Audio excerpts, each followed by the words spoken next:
So this story started a long time before we ever decided to have the spur access bucking horse sale and futurity. It started with a guy named Irv Alderson. And I got a chance to talk about Irv Alderson with Tommy Wayman, who's a world-class polo player and one of the people that named Irv's legacy. Talking about old timers, you are one of the original friends of Irv Alderson that put the name on Irv's legacy, right? Right. Irv Alderson was very, very famous, southern Montana, northern Wyoming, poet, cowboy, one of those kind of guys that never met a stranger. He could be in a room full of people talking, and he made you think that he was talking directly at you. Very few people can do that. And just a great, great man. Anybody that needed help, Irv's the first one there. And everybody that knew him, loved him. There's a picture of him teaching Queen Elizabeth how to rope. Somebody sent it to me the other day. Yeah. And his wife was Malcolm Wallop's sister. And they had two daughters. They go back to royalty.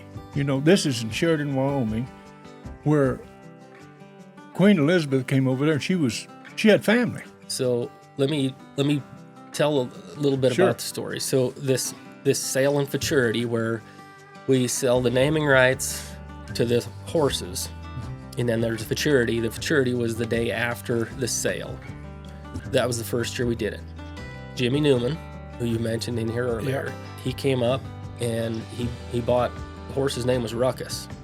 Stood up, said change his name to Irv's Legacy at the auction.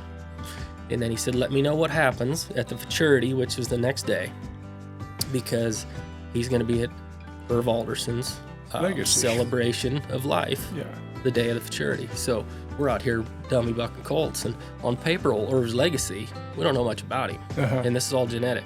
Right. So we don't know that much about that horse. Is sired by Cat in the Hat.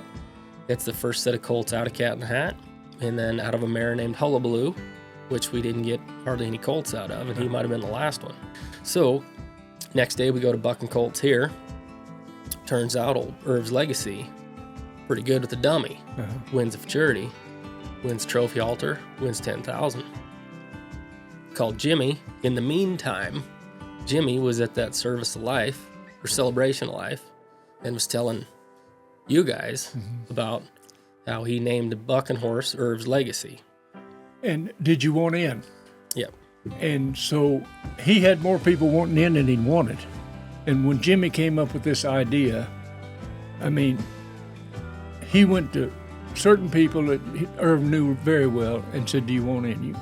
You get in for $1, you can get in for $100, it don't make any difference. And I think there's 16, 17 of us that went in. Didn't cost people nothing, but they wanted something to remember Irv by. And did a good job. Irv's Legacy, a horse that Leighton Green was big money on in Logandale, Nevada. Weston Patterson's going to get to say the same in Cheyenne. How about 88 points to start? He's just one of a kind. He's like that good horse, and this horse named right. He's named right. I don't know how many people are going to be at the National Finals watching bucking, but it'll be well represented. They're again one of those old guys that's gone. They can't be replaced.